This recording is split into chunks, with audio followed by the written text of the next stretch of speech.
You're listening to the Fanbased Network. This week, we review Marvel's Daredevil on Netflix on the Sidekick.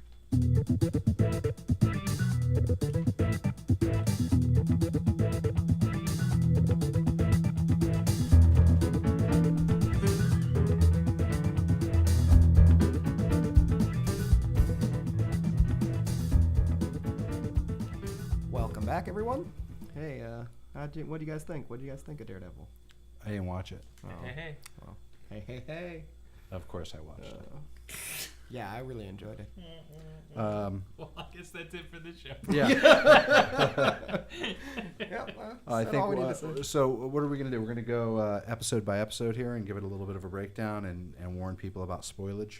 Yeah, sure. I mean, there's going to be potential for massive spoilage here. So if you haven't watched Netflix's Daredevil, go ahead and do that, and then come back and listen properly. And Yeah, listen properly. it was just jam-packed with Easter eggs and references and all sorts of stuff. Stephen DeKnight, who's the showrunner, had admitted such in interviews before it came out, but I was very impressed actually by just how much was hidden in there. Mm-hmm. So yeah. Do we want to? Do we go right into episode 1? Because that way, then we can do like a series overview at the end. Yeah. Okay. So episode 1. You know what? Do we even care what the actual titles of the episodes were? Not really. Okay. I can't remember that. Yeah. Okay, so episode 1. What did you? What struck you the most? I mean, obviously we get introduced to Matt and Foggy, and Battling Jack Murdoch, and his cousin Howling Mad Murdoch. That's No? another show. Oh, It's the A-Team. Yeah, that is the A-Team. Yeah, it was I don't know. I thought the pilot was probably actually the weaker of the episodes. I did too. And the first half of it, I actually felt the writing was. Yeah, I was a little nervous. Yeah. There was one scene where Foggy has a stretch of expository dialogue that made me cringe. when they're renting the office. Yeah. Yeah, that was pretty bad. But it swiftly. I mean, even by the end of that episode, it was,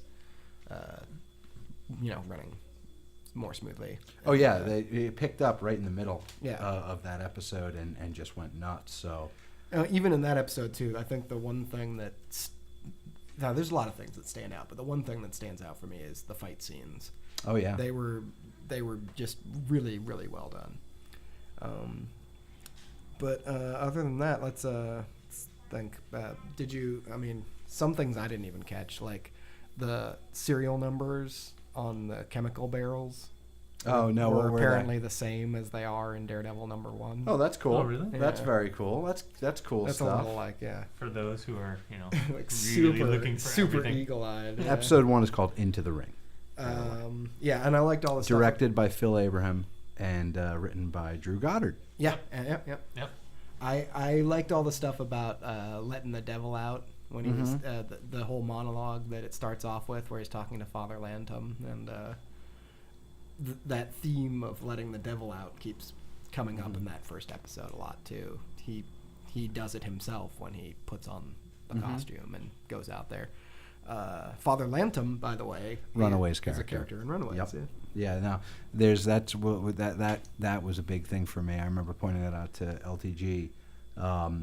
I think that is sort of a nod and a wink that they might be doing a Runaway show eventually. Oh yeah, we were talking about that a couple weeks ago Yep. on the Sidekick. Yeah, and there was the intro they introduced. Obviously, did not introduce Wilson Fisk. They introduced the concept of Wilson Fisk, but we didn't see him For a couple episodes. Right, but they introduced is it James Wesley, I believe. Yeah. And His great, right hand, yeah, his right hand fantastic. Yeah, that Just was a good. so that was good. a good character. So very good. And then it had it ended on the cliffhanger with the boy being kidnapped by the Russian mob, and it was a big litmus test for us because I think we were all watching that together, and we were wondering, okay, are they going to pick it up immediately where it was left behind? And it was very cool when you realized that it was just going to be one drawn out story. Yeah, and Very also the run that they based the the costume off of, the black costume, was a Frank Miller run of the comics called The Man Without Fear. That was kind of a prequel to Daredevil. And in that story, he's fighting human traffickers. So the whole plot line that they decide to kick it off with is kind of an homage to that, as well as the suit. The mask tied around his head, the thing actually even predates that, goes back to Frank Miller's run when he was first introduced to Elektra. Oh, really? Yeah, that's when that was first introduced. Was Frank Miller drew that. I don't think he was the writer at the time. He may have been, or it may have been right when he took over. But yeah, he basically on the school campus at Columbia has to get rid of some kidnappers who are trying to, because her dad's a diplomat. Yeah, so that's where that was introduced. Now, obviously, we should mention if you haven't watched it that you shouldn't be listening to this, but also that we do not yet see a Daredevil costume, and I'll just come around and say you do not see a Daredevil costume until the final episode, not the penultimate, the final episode. It's kind of weird too. It's talked about in the penultimate. Yes. The Melvin Potter the Gladiator designs it for him. So who else was introduced? Anyone else? Well, there were a couple of weird cameos, off-screen mentions too, like the Crusher Creel reference, which goes into episode 2 as well. His dad fights Crusher Creel in that episode, and DeKnight confirmed on Twitter that it's the same. It is Creel. So they've just admitted he was a young fighter. He was younger, right. Okay. And maybe when he got the Absorbing Man powers, maybe that slowed his aging. Yeah, and I think he probably stopped boxing professionally at that point. Yeah. Because he was an Absorbing Man. He didn't need to box. There was also the references to the Italian Don who just got overthrown, Rigoletto. Yep. Who is Wilson Fisk's old employer. Fisk was his bodyguard. Yeah. Speaking, if we go back a second, we talk about. I know this is just a bit off topic, but if you talk about Crusher Creel, who's the Absorbing Man, if he absorbs what he touches, that means everything turns into that, right? No, he can actually separate different parts of his body. If he wants to. Yeah. So that's how he retards the aging right there. It's just if he can do that, then he can just live on and on and on. Yeah, they've had different in the comic books. They've had different takes on Crusher Creel on the Absorbing Man's powers. There was a time where he could absorb your powers, like Rogue. Yeah. They've kind of done away with that, which I think is a good thing. It would be Life Force. Yeah. So it really, but he obviously has some sort of control over his molecular makeup. Yeah. Not unlike, say, a Nathaniel Essex. Yeah. He's insanely powerful. Yeah. Anyway, also known as Mr. Sinistar. Yes. We met a couple of interesting characters in the pilot, I believe, too. Kingpin's mafiosos, basically, the heads of the different crime families. Leland Owlsley. Yep. Who is not the Owl. Yeah. Played by Bob Gunton. Yeah. Whose best work, in my opinion, was in Demolition Man. What about Shawshank Redemption? Of course. Yeah. I just brought up Demolition Man because I watched it last night. Oh, really? Yeah. With the 3 seashells? Yes. Yeah. What did you call me? Listen, Caveman. Yeah, he was a jerk in that. He always plays a jerk. Yeah, pretty much. He nails that. But he's a great character. So it was him. It was Nobu. Who is possibly, most likely, was supposed to be a major. We don't want to give away spoilers, but we'll get to that later. Yeah. Well, I can confirm that he is because he's in the Marvel Heroes game as. Nobu didn't have to be him. We don't get Nobu's full name. Right, but I know where you're going, but I don't want to say that. But I don't want to say that name until later. That's why I said he's a member of a secret group. And then, of course, Madame Gao, and there's a big revelation coming down the line later. Too. Yeah. So she runs and the 2 Russians. So the Russian brothers. So she runs the heroin. The Russians deliver it. Nobu does who knows what. Seems to be infrastructure stuff, though. Yeah. And Leland Owlsley is the money guy. He moves the numbers around. Yeah. It was very cool. Now, and the thing about Leland Owlsley, and we'll talk about this as we go further. If you don't know, Leland Owlsley is the name of the Owl, who is actually Daredevil's sort of original archenemy. Yeah. Kingpin was originally a Spider-Man villain, and then he got appropriated by the Daredevil mythos. But, so... is that totally accurate? Yes, it is. Yeah. Like he first appeared in Spider-Man? Yep. Yeah, he was a Spider-Man villain first. Yeah. Interesting. almost all those characters, except for Daredevil himself, pretty much appeared in Spider-Man first, including Punisher. I wonder if they'll do something like that with the Spider-Man movie. Well, I think that they're going to keep... Kingpin is now so thoroughly attached to Daredevil. Even in the comics. Yeah, I mean, in the comics, Daredevil brings down his empire and everything else. So, okay, so... That would be cool, though. That was a great episode. Towards the end, it really picked up. Some great fight scenes, but not the best fight scene of the season. No, that would be in the second episode, probably. Yeah. Do we have more on the first episode you want to talk about? Karen Page was introduced. Did we say that? Yeah. Okay. I liked her too. I mean, I was kind of a fan of hers on True Blood, the actress. Mm-hmm. Was Ben Urich was not introduced in the first episode? I don't think he was introduced until like the third or fourth, actually. Yeah, I think it was the third. But very, very cool. Fogwell's gym was, though. I believe. Yes, Fogwell's gym. And was there anybody else that was introduced? I'm trying to think. I don't think so. I think that was it. Because episode 2, Cut Man, which was also directed by Phil Abraham and written by Drew Goddard, was the episode where you see the two gangsters, the two Hell's Kitchen gangsters that want Batlin Jack Murdoch to take a dive. Yeah. Right. And one of whom is whatever his real name is, but the Fixer, correct? Right, yeah. And we saw in the first episode we saw Matt Murdoch's accident, getting hit by the isotope. That was the very first scene. Yeah. And so in this we are going to be treated to more of his flashback stuff. So let me just do this here. Had a really kind of gruesome scene where he's sewing his dad's eye. Oh yeah. It was called Cut Man, so it made sense. Kind of setting the tone a little early about where they're going to go in terms of not being afraid of. And it was paralleling Matt's experience going on in that very same episode with Claire Temple. Yep. Now Claire Temple, talk about her. She is in the comic books. The character Claire Temple is the girlfriend of Luke Cage. Right. In this, she's a pastiche. In this, yes, she's an amalgamation of that character plus the Night Nurse, who is a character that's in a lot of different stories, but largely is mostly used in Doctor Strange stories. Mm-hmm. So, the two characters kind of combined in this show just to save space, I guess, on character work. And real quickly, since the tone of this played show by Rosario Dawson. Yeah, yes, indeed. The tone of this show is like a gritty, street-level Marvel Universe kind of depiction. The Night Nurse is these heroes' like kind of savior. They can't afford to go to a public hospital. Yeah, well, right. the ones who know her, like they go to her. Yeah. Right. Like Spider-Man's come across her, Punisher's come across her, Moon Knight's come across her. Yeah, she basically gives her services for free to the superhero who get jacked up community. Yeah. She's sort of the damage control of the medical profession. Basically.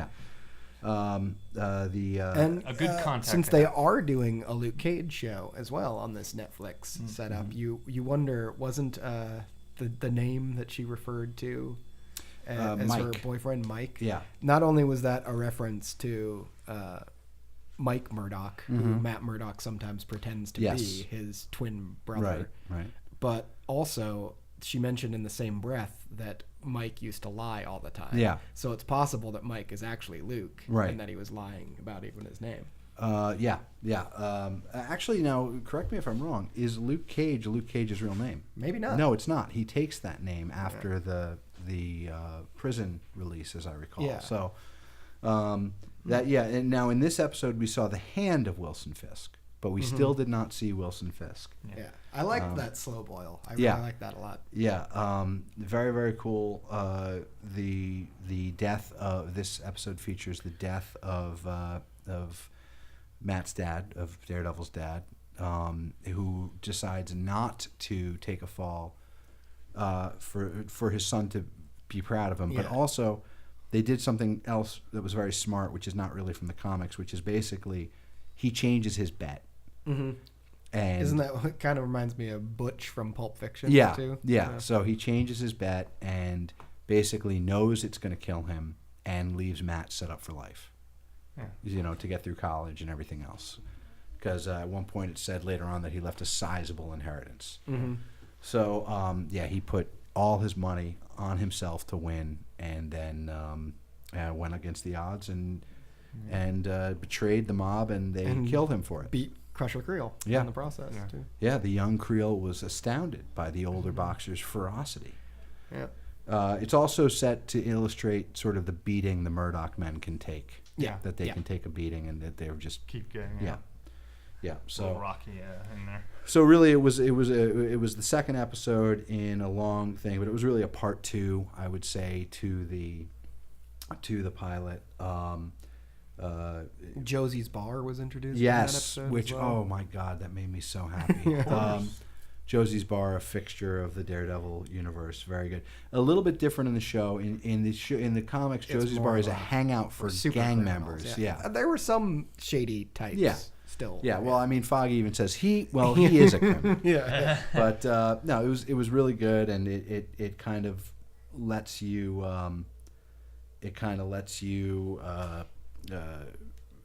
kind of understand Matt's journey a little bit more. Also, very important was the relationship between Foggy and Karen starts to develop. Yeah. And it actually, one of the biggest differences you notice in the second episode, especially, is you realize, okay, this isn't going to be the usual Foggy Nelson. Yeah. He's not going to be the dope. I mean, in the comic books, Foggy for many years was basically a forgetful doofus. Yeah. You wondered how he ever, became a lawyer even. Yeah. He forgets his own wedding ring or something at one point. I mean, yeah. But it really, really good that they start building on the relationship between Karen and Foggy. And I did think Karen... Oh, well, also Karen joins the team. Yeah. Yeah. Karen joins the team and becomes their secretary. Yeah.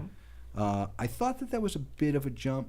I thought that was a little... All of a sudden, they're best friends. Yeah. Because she was... she didn't really have anybody in New York that she knew. Yeah, but that they were very willing to just pull her in. And, She was also she was a client. secretary under accounting at whatever the Union Ally. Union Ally. It was just it was just the right time for all involved. In the flashbacks, plus she was a client and her life was in danger. So in the flashbacks, there's an interesting MCU connection.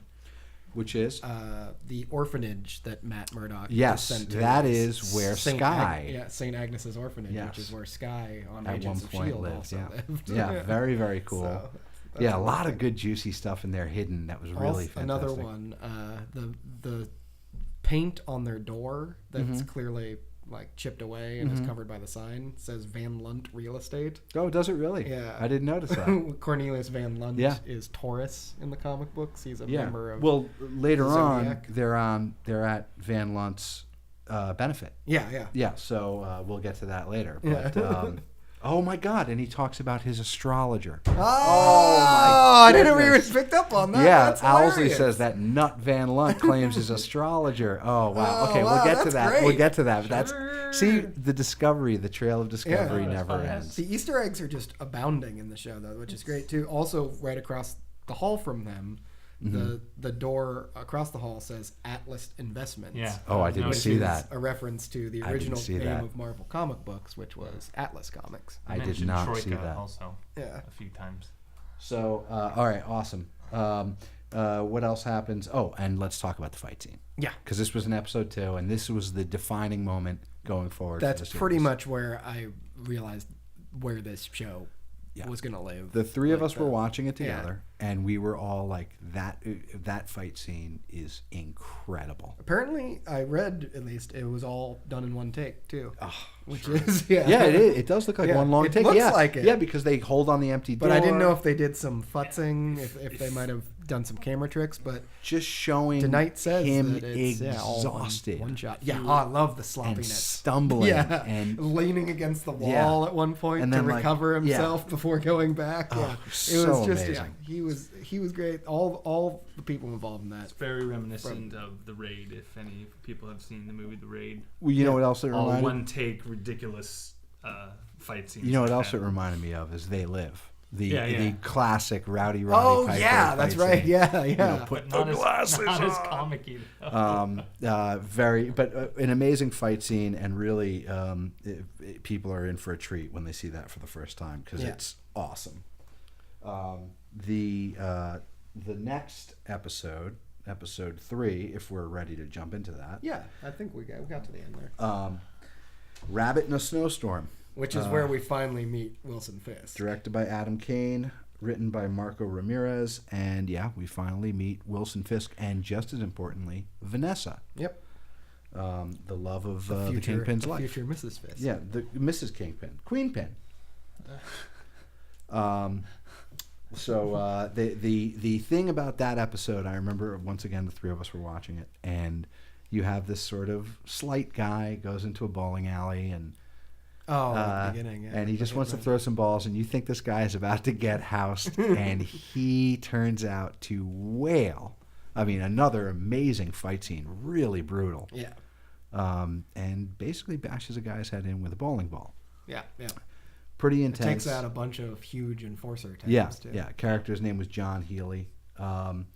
What's the name of the person he takes down? It's a Russian sounding name, isn't it? Was that Troika? Or? No, it was a guy's name. I'll come up with it and I'll remember it in a moment.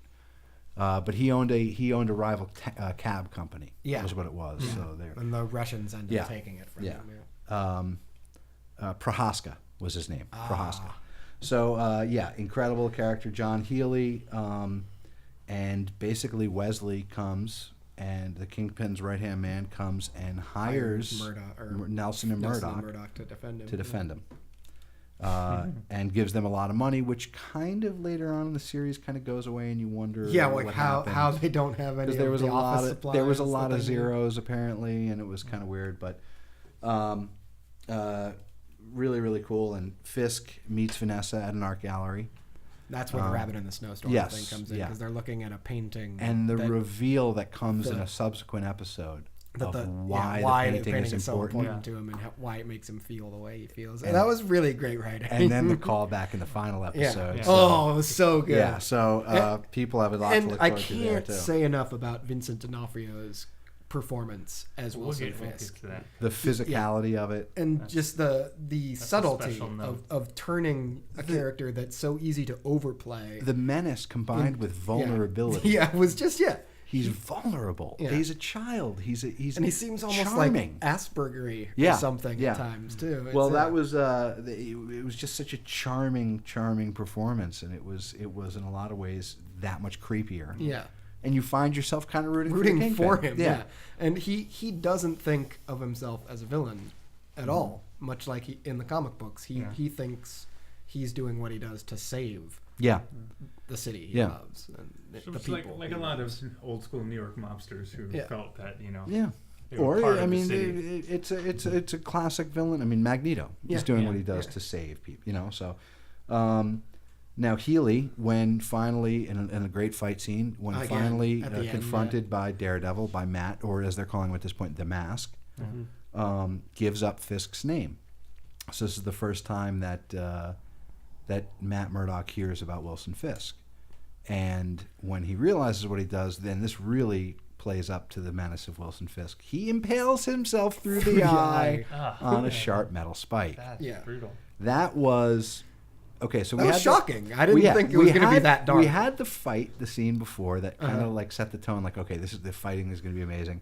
This was the thing that made you go, wow, they're going to get brutal with this show. Which... Punisher fans is a very, very good thing. Yeah, very, very good. Speaking of that fight scene, Moon Knight.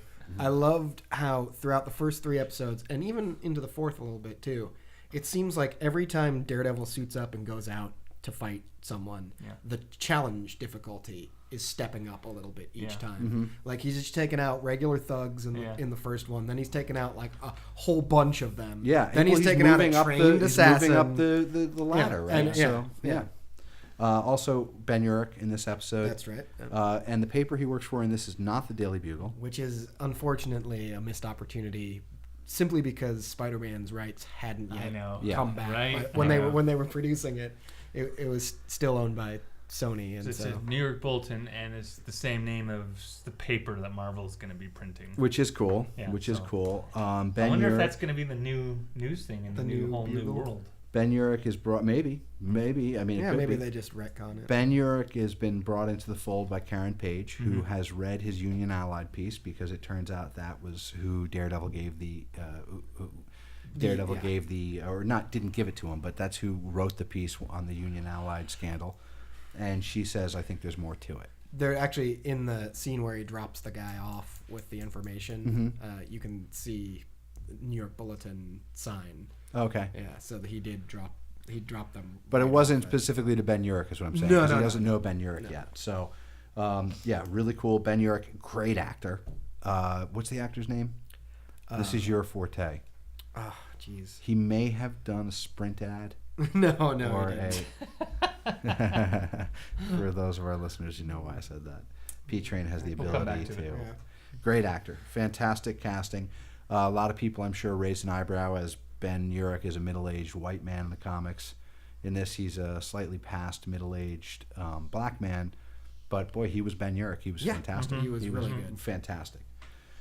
So that was episode 3, and it was another setup episode. They were setting him up and knocking him down the whole time. And that brings us to episode 4. Von D. Curtis Hall. Yeah, Von D. Curtis Hall. Awesome. Episode 4 was called In the Blood. It was written by Ken Girardi, and it was directed by, other way around, Joe Pekaski. Written by Joe Pekaski, directed by Ken Girardi, I don't know how you pronounce that. This is the one that opened with the 2 Russian brothers in the Gulag, correct? Yes, yeah. Well, boy, another really, ripping out the dead guy's ribs to make shanks. It just, it showed the backstory, made you actually care about these guys. Yeah. Anatoly is the more sensible of the 2 brothers, which he ends up paying for in a lot of ways, because he gets... Now, we've seen Wilson Fisk before this, but now we see the Kingpin. Yeah. He ruined Wilson's date too. Yes, so yeah. Really... You embarrassed me in front of her. Needs her. It is the first mention of Melvin Potter in that episode, because when Kingpin basically decides to beat Anatoly to death for interrupting his dinner date with Vanessa, Anatoly cuts Kingpin's suit, and you see his body armor underneath in the lining. So he says, "Tell Mr. Potter I'm going to need another suit." But that's great little breadcrumbing. The way he kills Anatoly, another brutal. If you haven't seen it and you're listening, please don't listen to what I'm about to say. 3, 2, 1. He decapitates him with his car door. By just repeatedly smashing his head. It's like an even worse version of curb stomping. Yeah, it was horrifying. It was bad. Yeah. And that guy, like you said, that guy wasn't even the brother that was the violent brother. Yeah, he wasn't even the he wanted to work with Fisk. Yeah. So it was pretty messed up, and Ben decides to help Karen Page. Decides that he's going to investigate. She's investigating on her own. Yeah, and he says he realizes she's going to get herself killed. A little too close. Right. Yeah. So very cool episode. Once again, a setup episode, and it sets up. Anything else from that episode? Were there any Easter eggs you remember from that episode? I can't remember. I can't remember the order in which a lot of these came in. Well, we're going to go over all Easter eggs at the end. So, let's do it. Episode 5. I really liked this episode a lot. This was it was called World on Fire, and that was relating to in a scene where Matt describes what he sees things as. Directed by Farron Blackburn, written by Luke Calto. I don't recognize either of those names. I don't know if you do. Farron Blackburn, I recognize. Okay. So Vladimir is basically. It opens with. Isn't this the one that opens with Wesley making it seem like. With the mask in his brother's pocket. Exactly. Killed Anatoly. and so he just goes nuts. Yeah. And this is the one that has a lot of Madame Gao action beginning to happen. Speaking while we're talking about Madame Gao too, the heroine that she deals has a very Steel recognizable stamp on it. Which is why that was the beginning to the revelation as to who she was, which kind of gets confirmed later on. But it's known on the street as Steel Serpent, and it has a symbol from one of Iron Fist's enemies on it. So you start putting it together, and you start going, if you're a Marvelman, you start going, okay, wow, that's awesome. And that's why she seems so kind of otherworldly at times, too. 'Cause she's from Kunlun. So this was when they did the power stunt to show Kunlun. Kunlun. Yeah. This is where they did the power stunt to show, like you said, Matt's vision. Mm-hmm. Yeah. What did you guys think of the way it was represented? I loved it. I thought it strayed enough from the movie looking like the movie's radar sense. Yeah. And I loved the metaphor of the world on fire thing too. It took they took a little inspiration from Daredevil Yellow. Mm-hmm. How he kind of gets really high and just kind of zones out and listens to the city. Everything that really cool. And of course, the episode ends with by the way, Fisk in this episode tells Vanessa, I'm going to destroy the city and rebuild it. Yeah. But the episode ends with him basically doing just that. Yeah, which was great. In conjunction with Madame Gao, they basically blow up all of the Russians' headquarters. Yeah. And take out almost the entire Russian mob. And in the process, blame it on Daredevil. Yes, on the mask. Trying to kill several birds with one stone. It was a pretty good episode. That's a masterful plan too. It shows you how smart Kingpin really is. Yeah. It was very good. It Can't also seem to get rid of that little masked man. It was the beginning of the romantic vibe between Claire Temple, between the Night Nurse and Daredevil. Yeah. The Hell's on Fire. The World on Fire. The more he shares with her, the more interested she becomes. Was this the episode where he told her his name?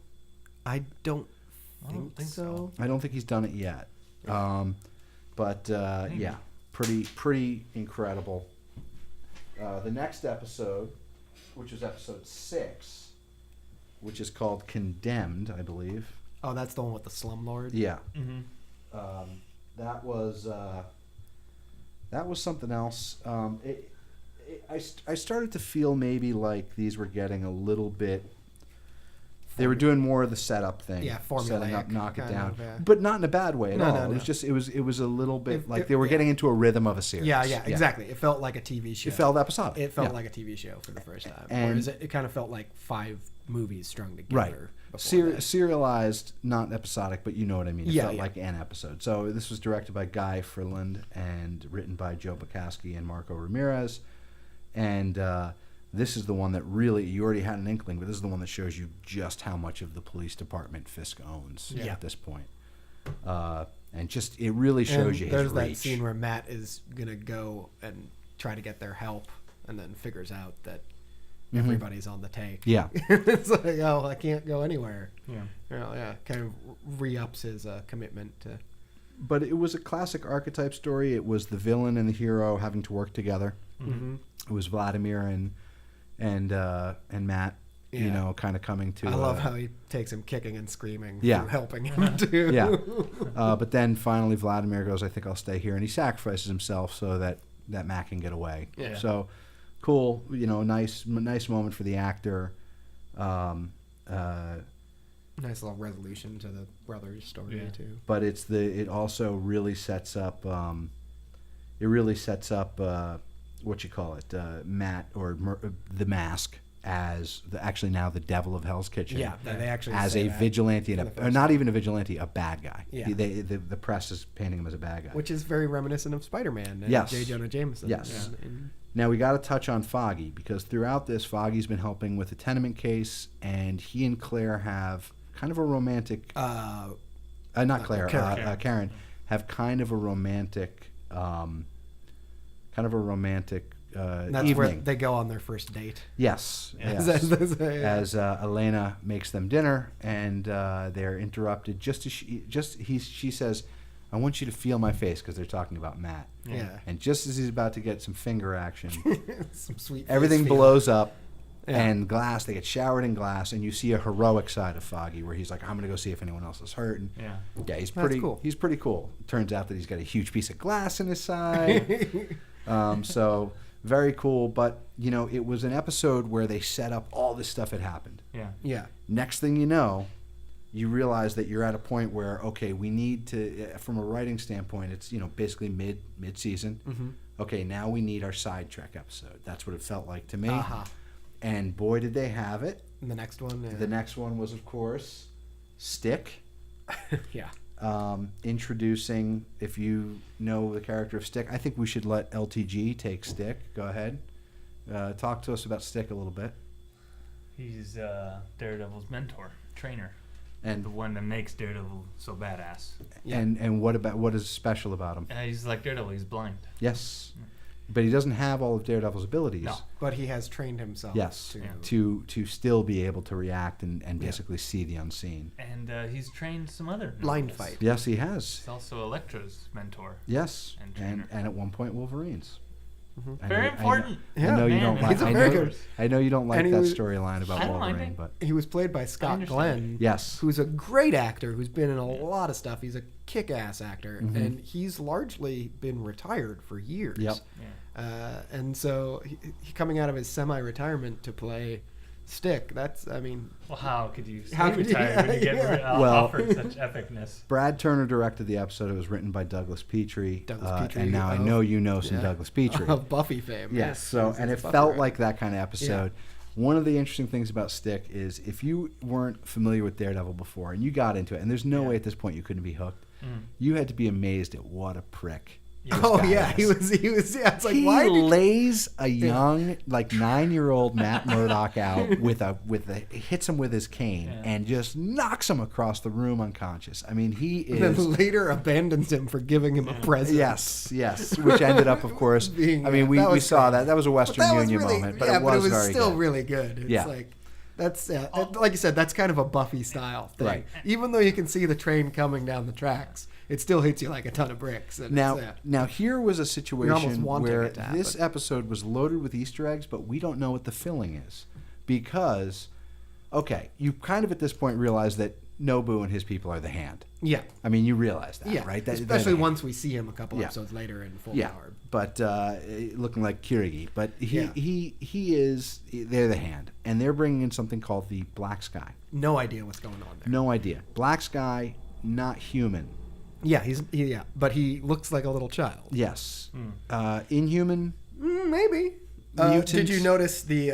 I mean, this is something I would have never known, except going through on the internet afterwards. The labeling on the container that Black Sky was brought in on was in Japanese, Okay. and it says Asano Robotics on it, Oh. which is reference to a minor Iron Man villain Okay. named Samurai Steel. Who Okay. is, yeah, Yoshida Asano in the comic book. So what do you? I think don't that know. is Was he a clue as to- robot? I don't know. He said, No. do you realize how rare they are and all this other stuff? Yeah. Maybe he is an Inhuman then. So That yeah, would make there's the most there's sense. something going on there.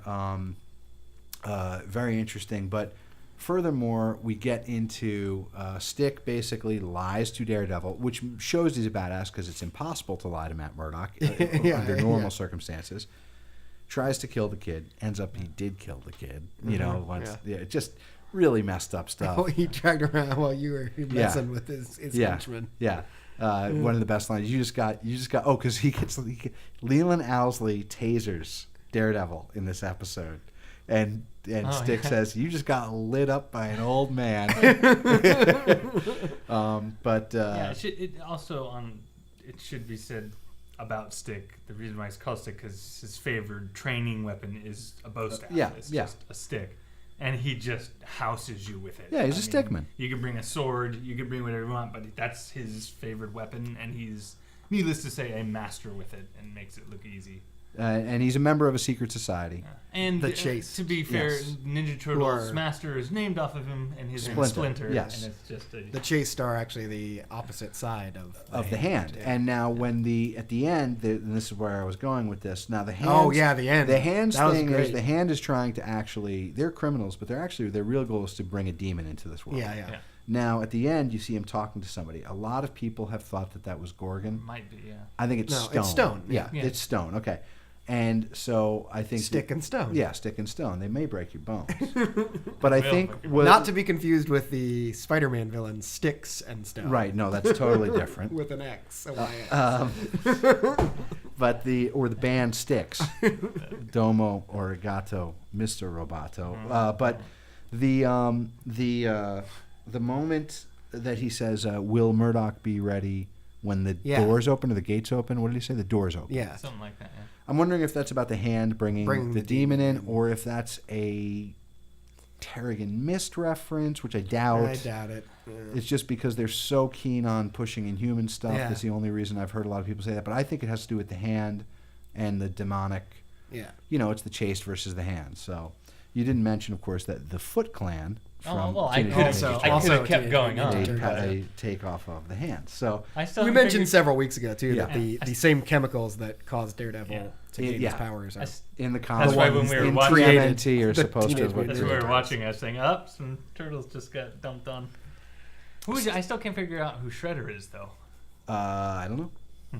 She's a bad guy. Well, I know It's not that. just. It wasn't just a spoof of Daredevil. There was other Yeah, stuff there they were was a spoofing mixture too. of things, of course. The cool thing. So Stick in the flashbacks abandons Daredevil. Matt's got a lot of issues with him about it, and it all happened because Stick had told him you have to get rid of everyone you care about. You can't be burdened by that. Matt gives him as a young boy this bracelet he made from the ice cream cone wrapper that Stick bought him, and it turns out that he still had it. And that he left because he was getting too attached. Yeah, exactly. It wasn't that Matt did anything. Yeah. It was that he took his own advice and had to cut Matt out because he realized he was caring about him too much. It was an awesome episode. And we're treated to an epic fight between Master and Yeah, student, yeah. where we see Daredevil emerging a little bit with his ability. Yeah. Just beating him. Episode 8 was called Shadows in the Glass, and this was a revelatory episode that was almost entirely new content. It was directed by Steven Suryk and written by Stephen S. DeKnight. The showrunner. Yes. And this is the Wilson Fisk background episode. Yeah. And oh my goodness. Yeah. That was Wow. brutal. Revealed the reason for the painting. Yep. The rabbit in the snowstorm. It was basically the revelation that Fisk's dad was an abusive nut. Yeah.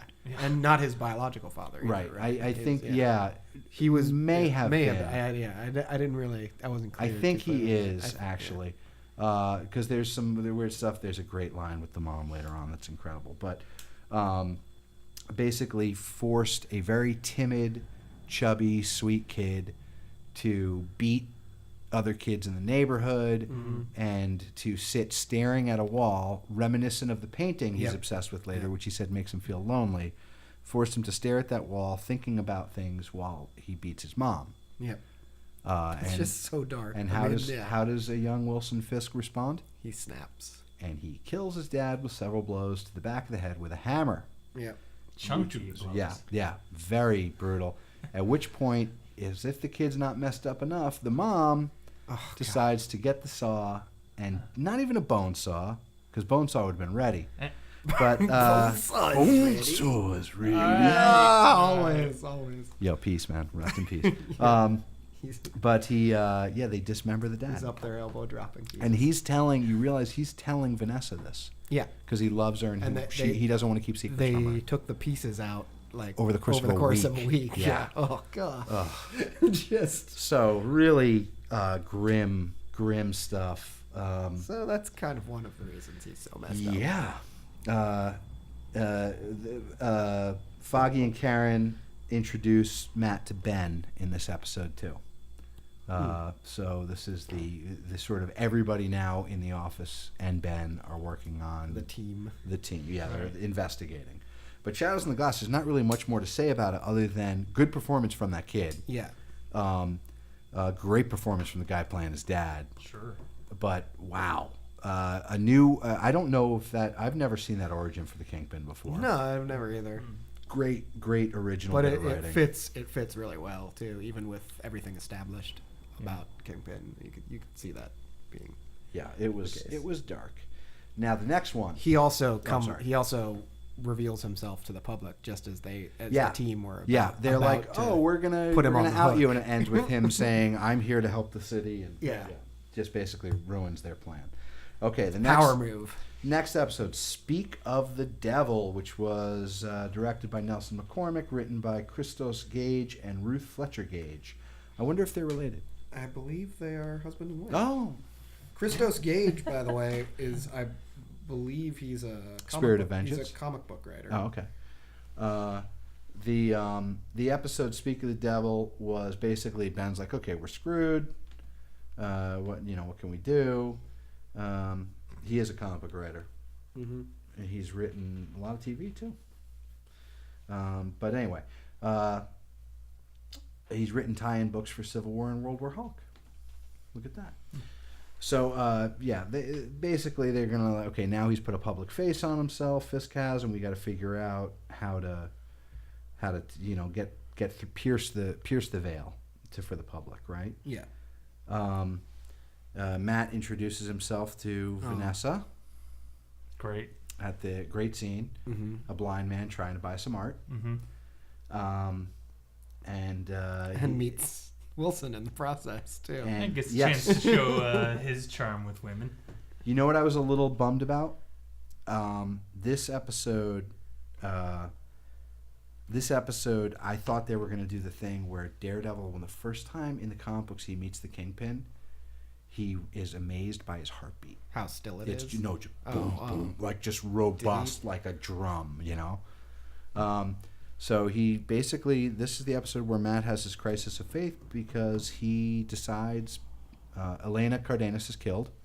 Miss Cardenas. Yeah, because she was in the way of Fisk's tearing down her tenement building, and that was someone they were working with. And he basically decides, I'm going to kill the Kingpin. I'm going to kill Wilson Fisk. And that's the line. He talks to the priest about it, who at this point is like, I know what you do. Yeah, exactly. I'm not an idiot. That's pretty cool. Yeah. So he goes to kill Wilson Fisk, and instead he finds Nobu in full hand ninja regalia, who pretty much houses Matt. Yeah. Who's already weakened too. He's pretty well beaten up. This is the one where basically, Claire is like, enough, and he basically gets stabbed, slashed, cut. He gets beat. Yeah. And uses his environment to finally beat Nobu. Yeah. In a pretty gruesome way. Yeah, burns it. Yeah. He catches on fire. Now, I wonder, does that go... he killed him. Yeah. I mean, so Matt really did kill him. They don't really address that. Unless there's some weird hand way that they can bring him back. No, that's not what I'm saying. I'm saying Matt feels no guilt for killing Nobu. It's all about, well, I was going to kill Fisk. Yeah. That was a little weak, because he did just kill a dude. I guess he thinks he did it himself because of the chemicals and the fire. It was more of a self-defense kind of thing.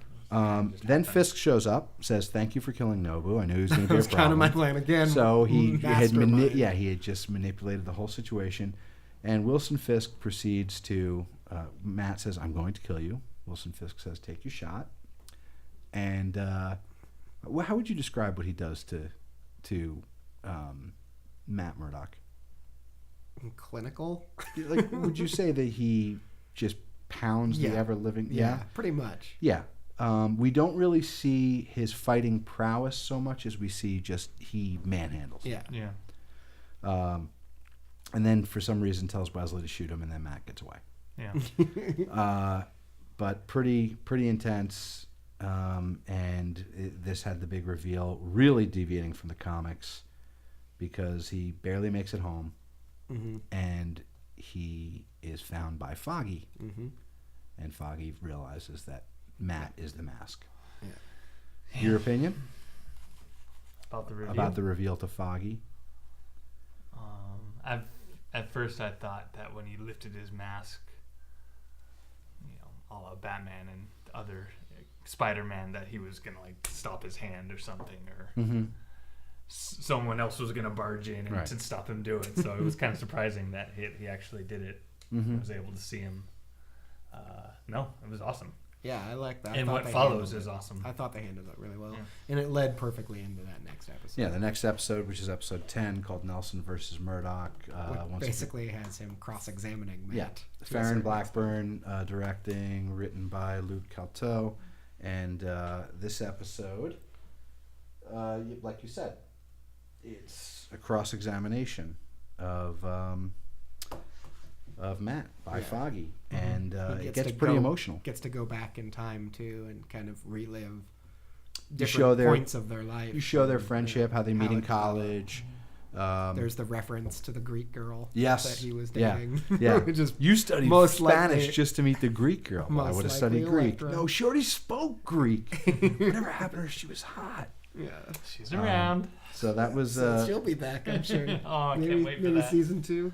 Maybe, hopefully season 2 if you're listening, Marvel. Yeah, so that happened, and so excited for that. There was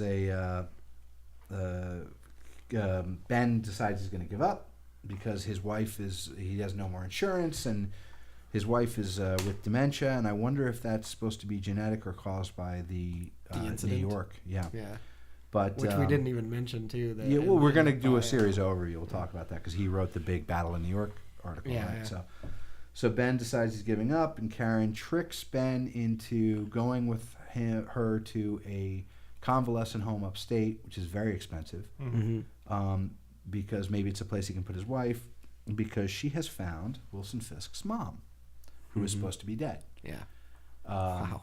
And so using her secretarial knowledge, and accounting or whatever, following the paper trail.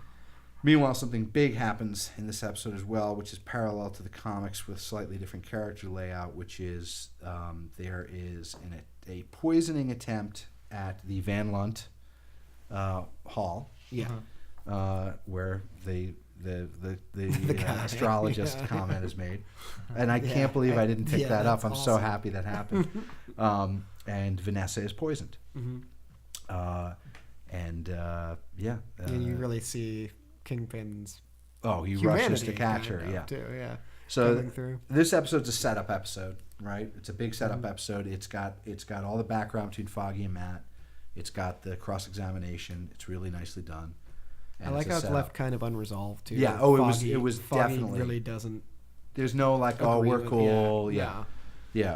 All I ever needed was my friend, kind of thing, and just really, really well done, well acted too. And some of the moments too, where in the flashback where Matt almost reveals his powers to him, just absentmindedly.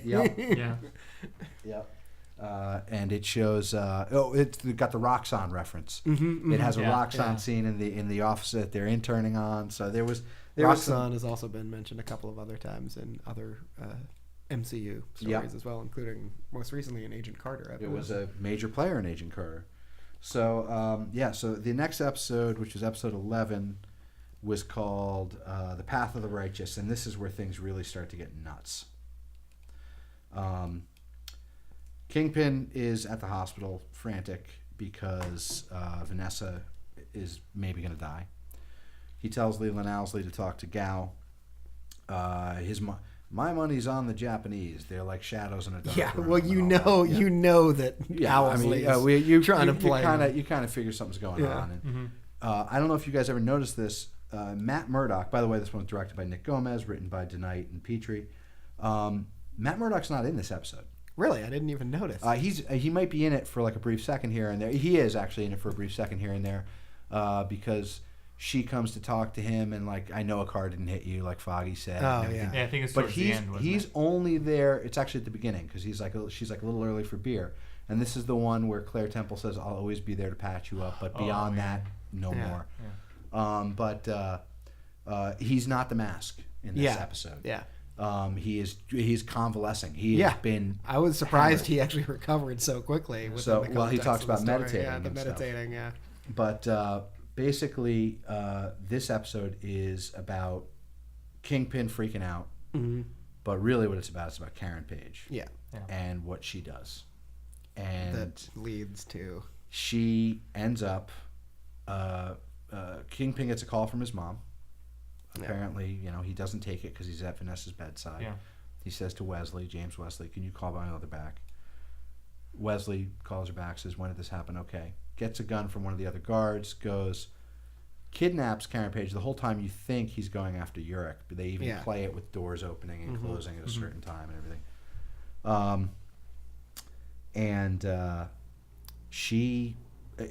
He threatens her. You're going to come work for us by promoting spreading the gospel of Wilson Fisk, whatever. And Fisk calls him. He's distracted. She grabs the gun and blows him away in cold blood. Very deliberate. With a lot of, you think this is the first time I've shot somebody? Yeah. Which is alluding to Karen Page's secret backstory that I'm sure is going to be... Oh, it's going to be a major feature of part season 2. Yeah.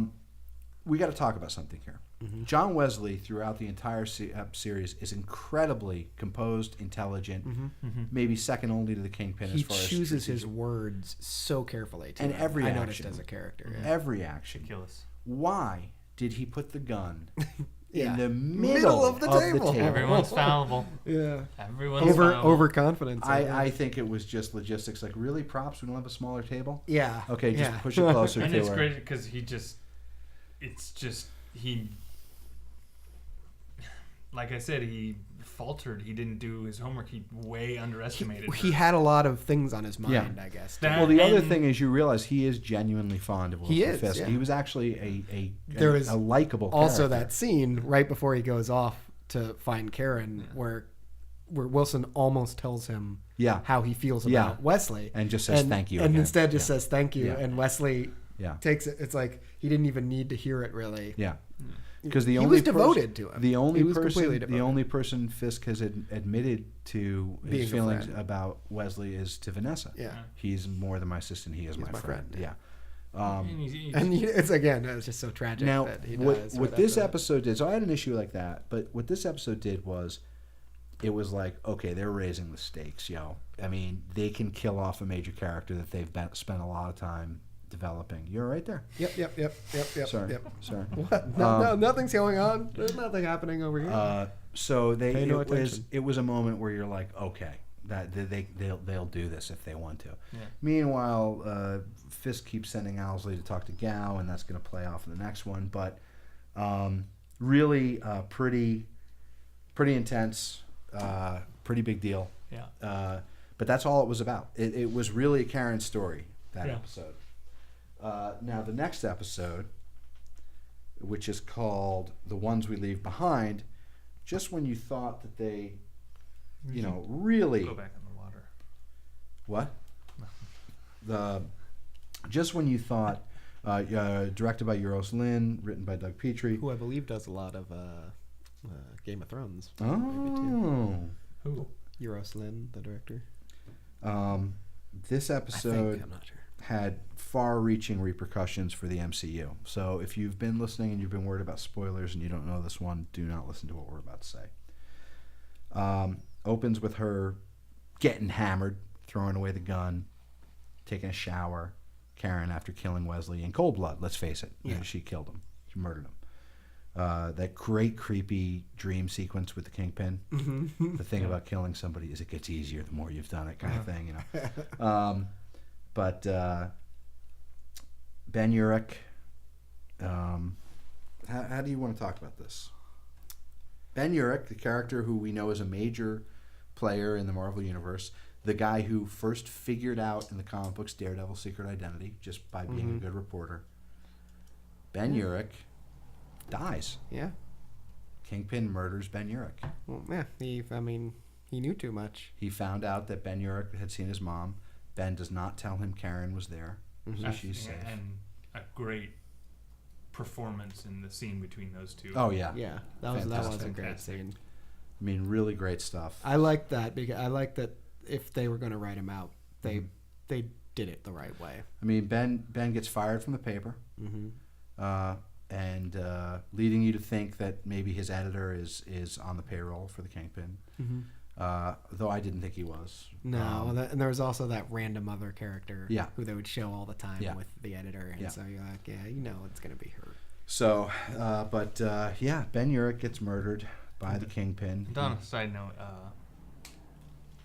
going back to their acting performances, if you are studying acting and getting into acting, watch these two performances and watch their body language.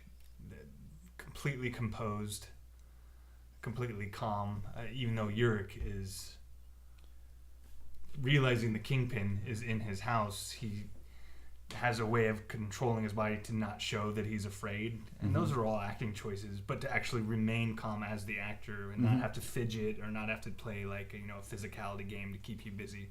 Just fantastic. Yeah. The composure between the two. Just fantastic. Another big thing that happens in this episode, and I believe it's in this episode, is throughout the season, Claire Temple had been saying to Matt, you really need to get some body armor. Yeah.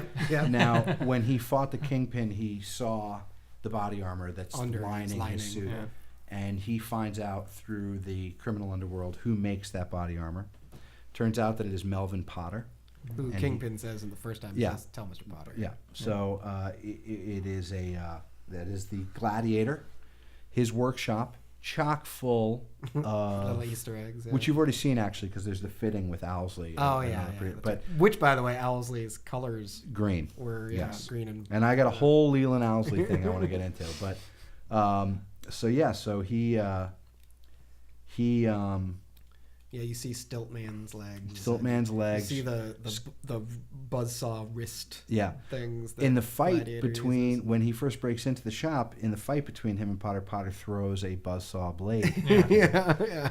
But yeah, very very cool episode. Ben Urich's death That's being awesome. the big moment, the big to do of the moment. Great for a penultimate episode, too. Just to raise the stakes a little bit. The other thing that is revealed is that but Daredevil takes out.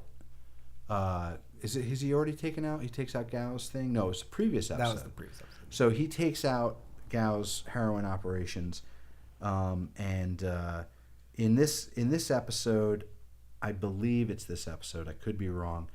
Owlsley and Gao are talking and reveals that they were behind the poisoning. Which was Yeah. kind of knew. I think this is the one where he takes out the heroin shop, because this Okay. is where he learns about Madame Gao. And Yeah. She has And this very... is the great- Yes, that's right. Yes, it is. And It this is is. the great- Because he says, "Are those fires while you're late?" Yeah, This is the great rooftop running Yeah. sequence. She we're has talking about. a very interesting line where she says... He says, "Where are you going?" I'm going to go back to my homeland to meditate. Yeah. He says, And "What? it's- China?" Yeah. And No, her it is line? considerably farther than that. It is considerably further than that. Yeah. We shall not speak again. She also mentions the wheel constantly turns Yep. when they're referring to Kingpin. Me and his... Justin, Justin, our producer, talking about how Daredevil chases the car to find out the location and get that great comic-y rooftop. Yeah. But do you remember my one criticism of it? Because I know they had to use a gymnast for a lot of those shots, which is why he's still wearing his sunglasses. But they don't fall off. Like he does like a Maybe million it's the flips. momentum. that Come just on, is tight come on, and clean. come And on. also, he's using his super hearing probably to follow the car too. I was wondering like how he doesn't lose the car. No, he's listening to the classical music. Yeah, that's great. Yeah. Very comic moment. Yeah. Just come to life right there. Now, it's in the final episode where we say goodbye to. It's in the final episode that we say goodbye to Leland, right? Yeah. Yeah. Not in this episode. So, okay. So basically, what we've talked about already is what happens in this episode. It's Ben Urich gets killed. So that sets it up for episode 13, which is of course called Daredevil. Awesome. And I was gonna say when Madame Gao finally leaves and said she's leaving, and they're on the rooftop where we're having that conversation, we get treated to just a beautiful touch of cinematography with the New York classic. New It's York beautiful. skyline. I mean, that's prevalent throughout all the series, but for some reason that sequence It's a very was iconic just, shot. Yeah. it was so great to see it. Denight, written and directed by Stephen S. Denight. The Nice. final episode. Double Denight. Now, Don't ever call him that again. Double D. Double D. Double D. The SS Tonight.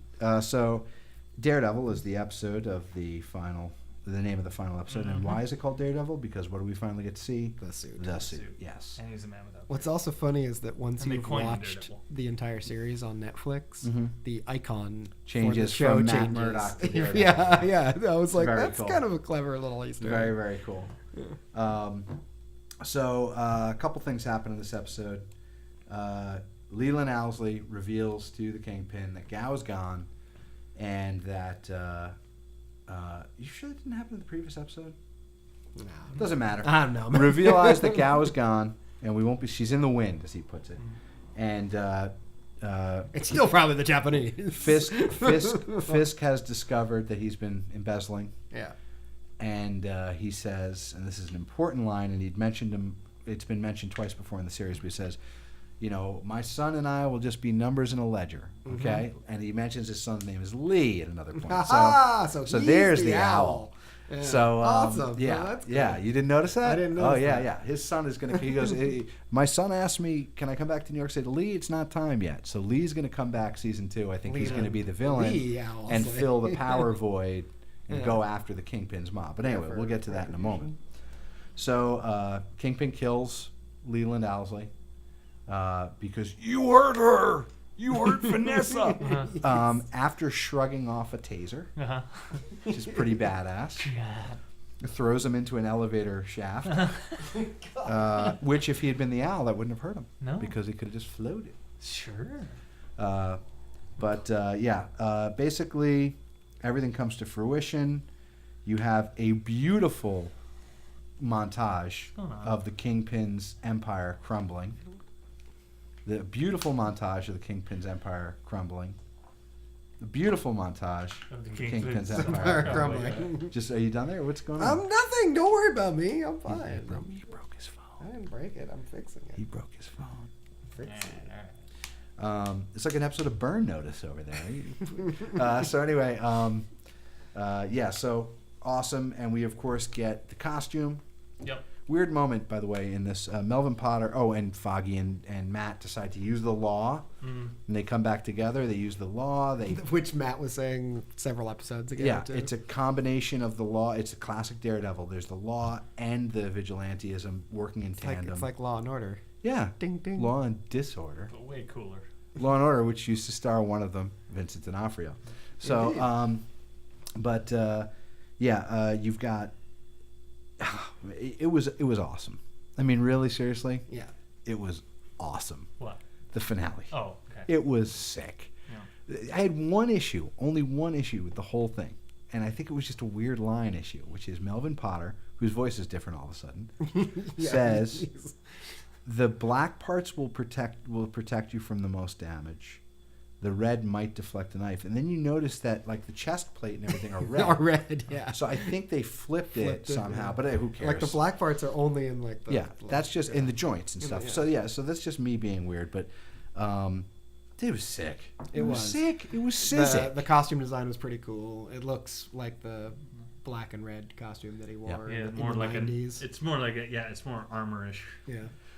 A couple things real quick. The shot of Kingpin sitting down in the back of the van when he first gets arrested, taken directly from comic books. The panel, it almost looked like they CG'd his head a little bit. It was amazing. It looked exactly like it was pulled from the comic books. The fight scene between the two of them, sick. Yeah. The speech Kingpin makes.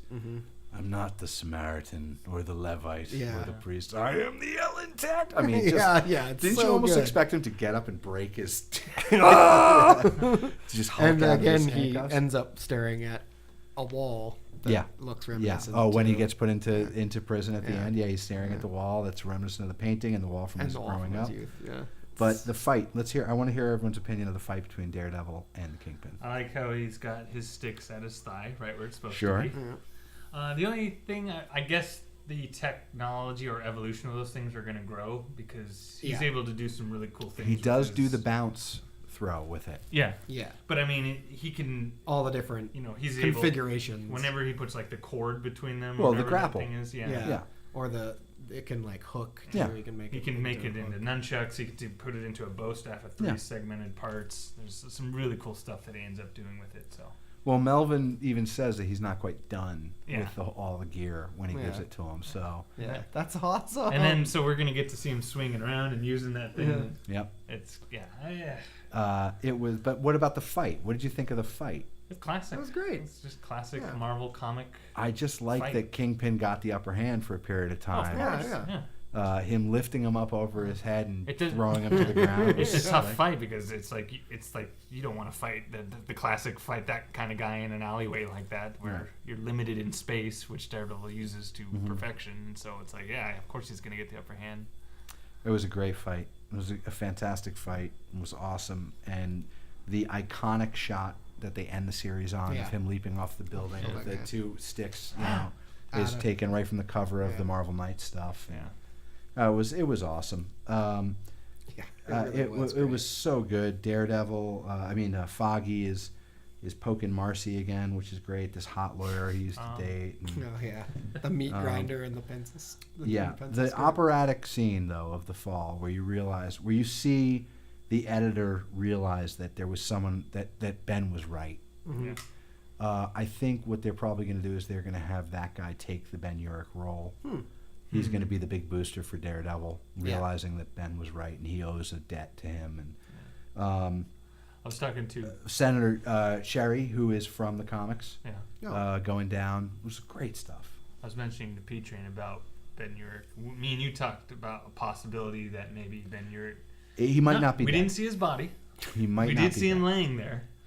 But you know I'd how be comics surprised. are. You know how Marvel is, and it's like you said, it could be a flashback sequence they could add in.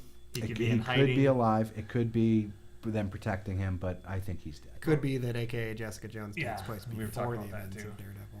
You gotta figure he's got to show up in that. I mean, Why? I don't know. I don't think it's it's a major necessary. part. I don't think it's necessary to bring him back. No. But it wouldn't be bringing him back. No, I mean, I the know. I actor. just don't. I don't. I think. But why not? I think doing that cheapens the impact of the death a little bit. Yeah.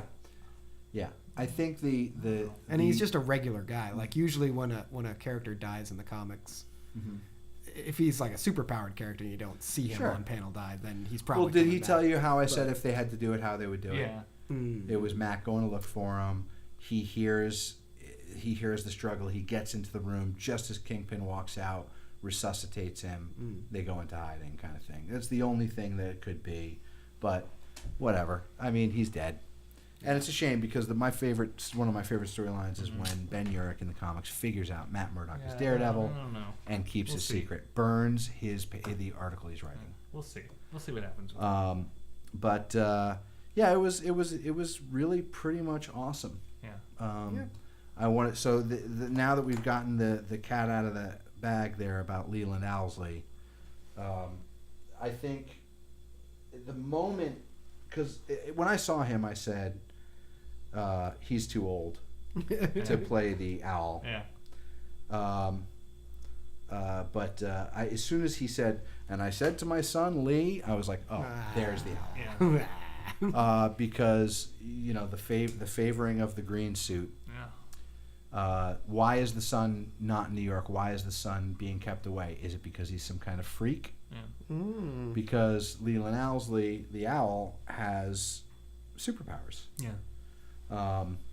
I think it would have been really hard to sell the Owl season 1 when you're trying to keep everything really grounded. Yeah. But post Civil War, or leading up to Civil War, Yeah. I could see the show starting to introduce superpowered characters. Sure. Including I mean, maybe because even- Daredevil is superpowered. Yeah. Yeah, basically. Daredevil is. Maybe even Bullseye too. Oh, Who got to. some people were speculating the sniper that kills Yeah, that the shoots the detective cop. Yeah, Mm. yeah. might be Bullseye. That would be that's a big leap. That's a big leap. There's no reason for it to be Bullseye. I mean, And he's famous for using random objects, not like he uses anything. He He uses anything. He'll use his he tooth. prefers to use those things. Yeah, he's the show was awesome. Any predictions for season 2? Any other Easter eggs we missed? There are a couple. There is a Stan Lee cameo. I didn't notice it. It's very brief. It's just a picture of him in the police department. behind. Really? Behind Foggy and Matt's friend. Okay. There's you can see Stan over his shoulder on like in a back, police outfit on the back wall. Yeah. Like he's a retired cop or or something like that, like employee of the month if they have Okay, those for sure. police officers, or maybe it's like in memoriam. Yeah. They're also at the police station when Matt was going there to get help and decided not to. You can see a poster that behind him as he's sitting down that says, "You don't have to reveal your identity to help solve crimes." Yeah. Which is foreshadowing Civil War. Yep. Greatly. Yep. And, well, we had already mentioned it a little bit, but the incident they refer to in the pilot is the Battle of New York from Avengers. Sure. So, Yeah. I think that's all. That's all I had. Claire makes a Stark reference, but billionaire Playboy types, things like that. Because he's a superhero. John Wesley says something about him not having a hammer. Or an iron suit or a magic hammer. And Foggy says, I can claim to be Captain America. Doesn't put wings on my head. Yeah. It is awesome. It is well done. It is gritty. It is dark. It is brilliant. I loved it. I really loved it too. It got better and better every episode too. Vincent D'Onofrio is, his role. He like I said, steals the show. Joins the list of guys like Ian McKellen playing Gandalf and Robert Downey Jr. How he absorbs into Iron Man, and now we get treated to the Kingpin. Yeah, Jennifer Garner as Elektra. Well, she wasn't in it. Just fantastic. Yeah, and I'm sure they're going to start. There's going to be talk soon, casting talk about season 2, because there's no way they're not. Elektra and Bullseye probably, you would think. But unless they're going to slow roll that, because if they're going to do the Owl, which I think they should, because you have a whole gang war thing going on then, which actually would be ideal. Because the vacuum already exists, because Kingpin is... What I would actually do is, I don't know if you remember this, but in the Daredevil comics, there's a thing where when Bullseye gets sent to prison, he has issues with Frank Castle. Who's doing time for his vigilante behavior. Maybe you could use that with Kingpin. I think they should have. They should introduce Punisher in the prison. Yeah. Because I always thought that was very cool. But yeah, it was great. I loved it. It just bums me to know that I'm not going to see these characters in Avengers: Age of Ultron. Yeah. That would be too much, though. There's already too many. There's already a ton of people. Look, they've got roll call's already huge. They've got to, now that the show has dropped and it's a success. You got to think that there's going to be a mention of Daredevil in Agents of S.H.I.E.L.D. maybe, which is the one show that kind of bridges everything. Yeah. So it's cool. Daredevil already mentioned some stuff from Agents of S.H.I.E.L.D. too. So, it's pretty sweet. And again. After it's all said and done, Marvel represents itself once again as it being a Marvel project. You get treated to a great show, but for the fans, for the initiated, for people who grew up with comics, there's stuff that's, like with all the movies, just for them. Outsiders, people who don't read comics or coming in new will have no clue what it is, what to even look for, or what they're even talking about, and that I just love that. I just love that they make these things for the fans first, and then they put it out to everybody else, and that's, I guess, why we love everything so far that they keep putting out. Yeah, it's dope. It's our time, and it's our time down here. Okay, man. What did he just say? All right, Mikey. And then we're still going to get 3 more Netflix Marvel shows in the near future, too. And we'll cover all that, too. Yeah. All right. Well, that was awesome, dudes. Yeah. Great show. So, everyone, check it out if you haven't.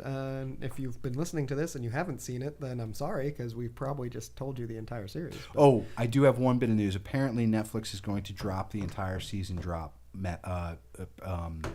model. Oh, really?